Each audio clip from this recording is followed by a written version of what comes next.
Hi, I'm Nate from PartsPak.com, and today I'm going to show you how to use some lap sealant, the self-leveling type, for sealing and patching your roof on a camper.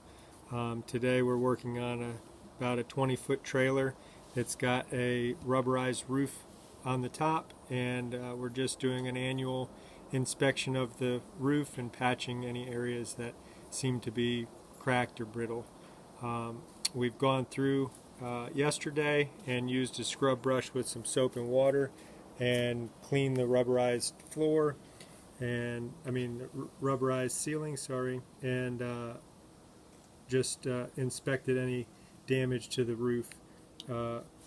This morning we got some denatured alcohol and just went over the areas that we're going to repair. We marked with some painter's tape and then just rubbed around the area with a rag and some denatured alcohol to clean the surface. So now I'm getting ready to use the lap sealant, and again there's a couple different types and many different colors. This is a Dicor brand product that's self-leveling, so as you patch your roof it will just fill into the gaps and just level itself for the most part. I'll share a link at the bottom so you can purchase this product on PartsPak.com. And if you'll see here on the roof, I can press on this sealant so it's still pretty soft in the area that was patched in the past. Over here in the corner, this is the roof gets folded over the top of the camper, and then the gutter gets attached to the side of the camper, so they just run a small bead of sealant down there to fill in the gap. And so that's what we're going to do today. Also on this repair there's a couple spots that have looked to be little depressions, so we're going to fill in some of that. So I'll just show you what we're doing.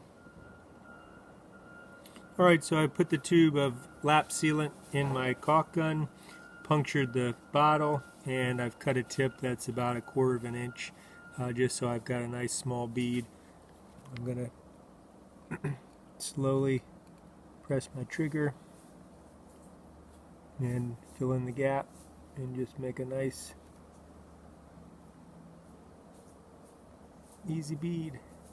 It goes on real easy and it should fill in. If you miss some, you can either let it fill in or you can go back and put a little more in there. So it's just easy like that. Good luck with your project, and thanks for supporting PartsPak.com. Alright, well, I'm all finished with the job. I just wanted to go over a couple of tips that might help you out.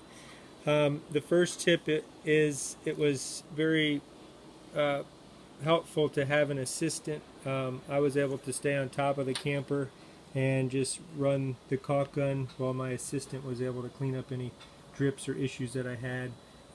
Also, my assistant was able to look and see if I missed any spots or didn't get good enough coverage. So that was helpful. The second thing is I brought a roll of paper towels up on top of the camper. I had a couple just laid out so that if I needed to put down the caulk gun, I was able to put it down on the paper towels. That way when the sealant drips out of the tip, it doesn't get all over the top of your camper. You can see the thickness of the bead here just touching up this joint. We probably did a 1/4 inch bead, and it did probably 30 linear feet with one tube, so hopefully that gives you an idea of how much you need to do your job. If you're going to go thicker and do a big seam along the edge, you probably want to consider getting a few tubes of this, but I was able to do our annual servicing with just one tube on a this is a 17 model, which is actually a 22-foot trailer, but the floor plan is 17 feet. So